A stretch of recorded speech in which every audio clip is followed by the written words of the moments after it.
Chronic indecisiveness. It's a lot like whenever you feel like you're stuck between a rock and a hard place. Have you ever been there? My name's Dr. Courtney Tracy. This is the Truth Doctor Show. And on this show, I talk about the world through a mental health lens. And I use pop culture and the media as my medium. Today, we're taking a look at the show A Good Place. And we're diving into Chidi's chronic indecisiveness. Chronic indecisiveness is the habit of not making a decision. We've been growing up in a world where there are so many choices. There used to only be limited choices for cars, for cereal, for water bottles. And now we're at a place where you walk into a grocery store, you walk into a department store, and the labels and the brands and the companies and the choices are endless. Chronic indecisiveness has been shown to go up and up and up over the years, the more choices that we have to make. Outside of just external environmental concerns, it's also really anxiety provoking and can be really overwhelming and can be rooted in a lot of past experiences that you might have had. It doesn't just apply to material things outside of ourselves as well. It could also apply to, should I marry this person? Should I move to this city? Should I take this job? Should I wear this outfit? Should I say this thing? It really just comes down to when our brain is asked to make a choice or a decision, we freeze. One actually beneficial part of ourselves that can contribute to chronic indecisiveness is having a great imagination. If you can imagine all of the different ways that something could go or all of the different options that you have, it's actually great to have your imagination go that far. The problem is that it can also combine with anxiety and then become really overwhelming. Mix really far out imagination with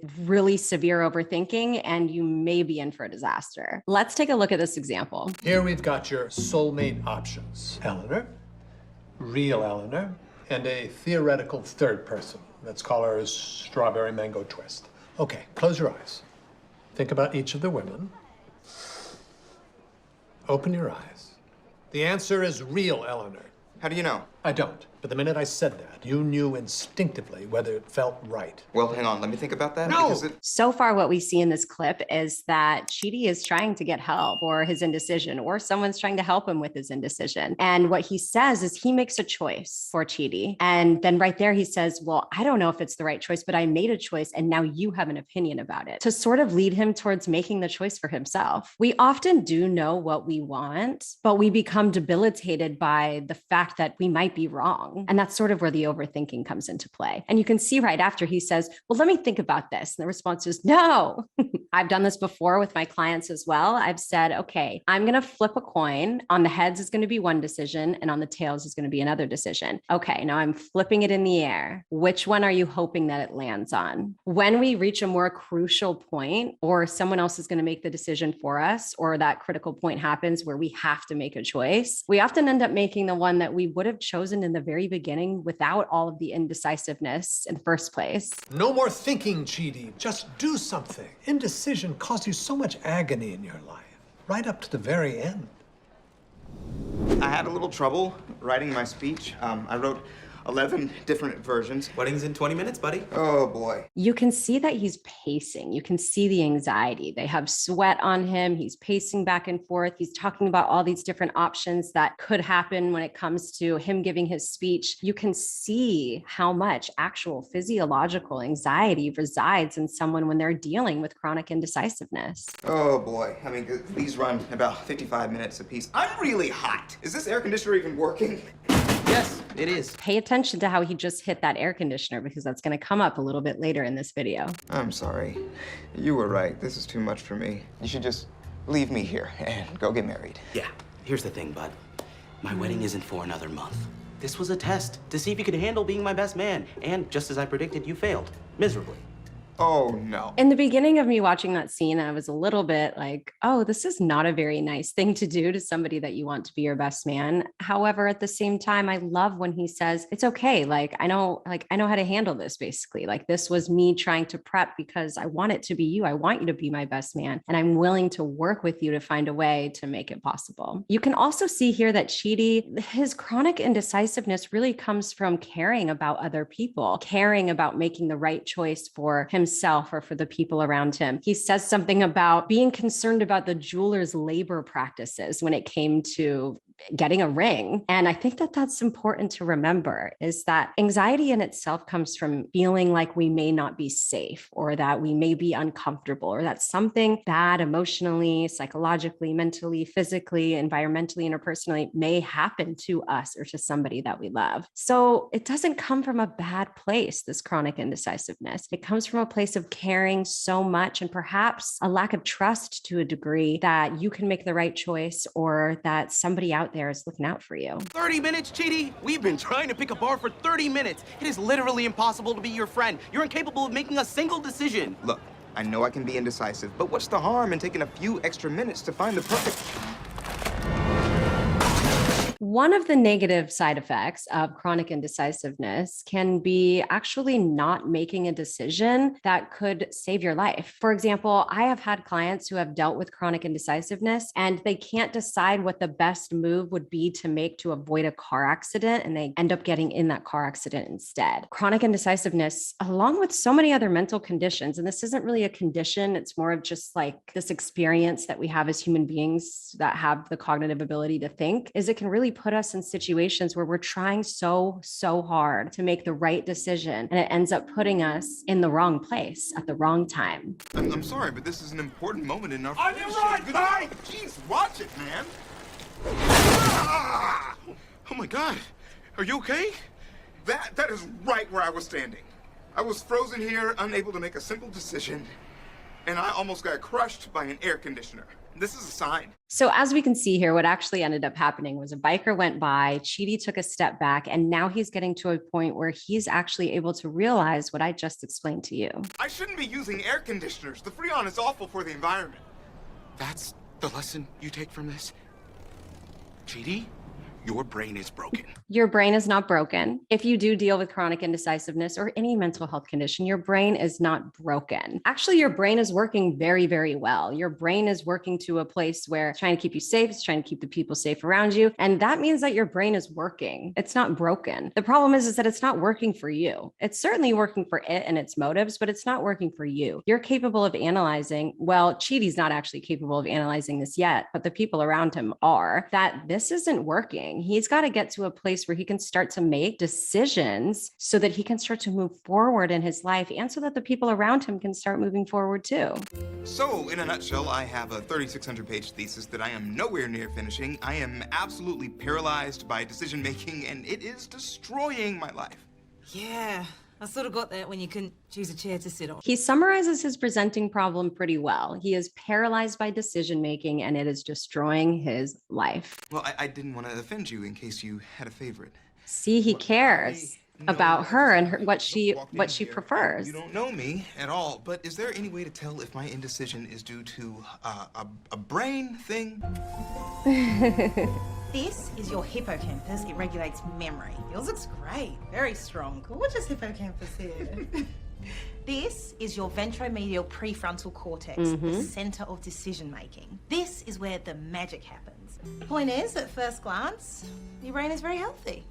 Oh, there are actual answers here. Data you can observe and learn from. You philosophers can spend your entire life mulling over a single question. That's why everyone hates moral philosophy professors. No offense. No, I'm taken. We suck. That's really interesting. I haven't watched The Good Place too much. I didn't know that Chidi was a philosophy major or professor. And that's very interesting, because philosophy is all about really open-ended questions, Socratic questioning. Why, when, where, how, in what way? And that's so interesting, because so many questions in the philosophical realm are really unanswerable questions about society and the human experience and existence in general. So that may play a part in the overdevelopment of that part of his brain. But as you can see, she says your brain is healthy. And it's not also like she identifies a tumor in some part of Chidi's brain that's now causing him to experience this overactive decision-making brain part. We have parts of our brain in the prefrontal cortex that are there for a reason, to help us make decisions. The goal, I think, if I was working with Chidi, would be to get him to a place where he could trust his own choices, reduce the anxiety in his body, take a look at why he feels so frozen when it comes to making choices that would affect himself or the people that he cares about. And then doing some exposure therapy, sort of like what we saw in the first clip where his friend was doing that with the ice cream, and just making a choice for him to see how it is that he reacts and then go from there. So he throws the thesis away. One blueberry muffin, please. Wow, Chidi, you chose that muffin in less than a minute. That beats your old record by 59 minutes. I'm proud of you, mate. Must be really nice to live that way. Well, that's the beauty of it. Anyone can live this way. Just decide to be more decisive. Like, what's something that you've always wanted to do? I mean, I have been putting off getting in shape. Then make the decision to wake up tomorrow morning and get in shape. It is that easy. Okay. I love that we can see that Chidi's getting a lot of benefit from therapy, and that he's reached a point where he not only realized that his chronic indecisiveness was likely a factor to him not feeling happiness or joy for the majority of his life, but also that progress is possible. Something I have to mention because it was in this clip is that what works for you may not always work for everyone else. And to say like, oh, it's like just that easy when we have no idea what the issues could be for his friend who was trying to get more healthy and going to the gym and exercising. There could be like medical issues, other mental health issues or physical issues that were impeding his ability to do so. So just keep that in mind. If something works for you, it may not work for the people around you. And as we can see, look what happened. Henry, what happened to you? Well, I was using the leg press at the gym, and you know how your legs bend a certain way? I did this to you. Muffins. I brought blueberry muffins. Oh no, you shouldn't eat blueberries anymore. I read an article, the migrant workers who pick them are horribly mistreated. Yeah. When we're healing from anything, it's very important that we understand what our triggers are. What in our environment, externally or internally, is going to cause us to wire that pathway in our body or in our brain and activate our prior symptoms. Chidi's chronic indecisiveness comes from the care for himself and other people. It seems like a lot of it's for other people. And now he was hit with this, oh my gosh, like you definitely shouldn't be eating blueberry muffins because of the well-being of these people. And now he's in a tailspin trying to prevent his symptoms from getting worse and almost crying because they are. People with chronic indecisiveness usually are placed into one of four categories, and they can be in more than one. The first category is just procrastinating or delaying, putting off whatever it is that you need to make a decision about because you're just unable to do it. The second one is active evasion. So this is literally choosing to dodge any decision that you need to make by completely avoiding it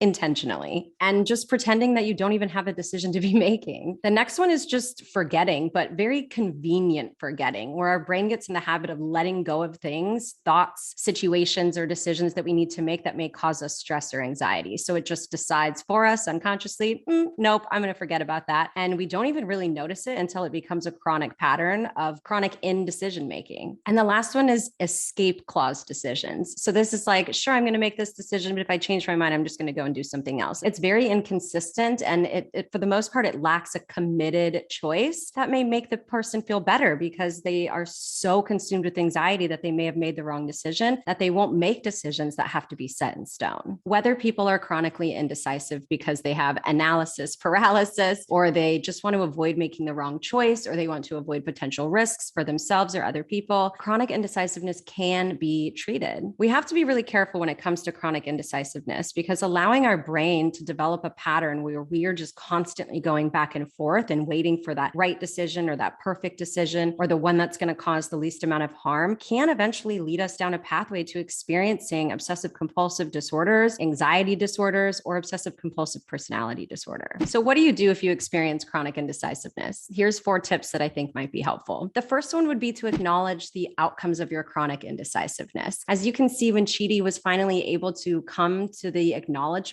that this was causing himself significant distress and the people around him, it was affecting his relationships with them, then he went to therapy and continued to make progress. What was lacking was his awareness of triggers. So let's combine those two together as the first one. Acknowledge what happens as a result of your indecisiveness and also know what your triggers are that could lead you back down this path. The second one is to find ways to manipulate the fact that you have to make a decision. So whether that's flipping a coin, making somebody else make the decision for you, and then seeing how you feel about it, or making a decision twice. So the first day you make a decision. It's not the decision that you have to stick with, but you make the decision. Let's say that it's a decision for something the following week. So you're like, okay, if I had to decide today, I would choose this. Then tomorrow, decide again and see if it's the same decision that you made before. If it is, then maybe go with that one. If it's not, then maybe take a look at how you were feeling each of those days and what your reasoning was. And if you need to, decide again that third day. The fourth one is to establish a deadline and do things that you need to do if you need support in holding that deadline. Because sometimes if we are somebody that engages in chronic indecision, then we may just let go of that deadline because it wasn't really a permanent decision anyways, and we're going to move the deadline. So you can set a deadline for yourself and do your best to stick to it, or ask family members, friends, colleagues, whoever it is, to help hold you to that deadline. And try to make that deadline not like right before the decision needs to be made, in case you just need more support in actually making it. The last one I would say is to exercise, or to get yourself out of the current state that you're in. So chronic indecisiveness, as we see, can lead to a lot of increase in anxiety. We saw Chidi pacing back and forth and sweating and not knowing what he was going to do. And that's going to cause the nervous system to engage in sympathetic activation and cause you to just feel distress in your body and in your mind. So exercising, going on a walk, listening to music, talking to a friend, watching TV, reading a book, eating some food, anything that you can do to change the physiological aspects that are going on within you are going to be really helpful, because it'll shift your brain away from that chronic cycle of indecisiveness and all the possible options that you have, and bring you back into your body, at least for a little while, activating those other parts of your brain and calming down your system. Overall, chronic indecisiveness is not a disorder. It's not something that you have to be extremely, extremely concerned about unless it is causing extreme distress in your life. I hope this was helpful. Again, I'm Dr. Courtney. This is the Truth Doctor Show. Make sure that you subscribe if you like this content. I come out every week talking about different TV shows, characters, and the mental health topics that are within them. And as always, I'm so glad that you exist. Till next time.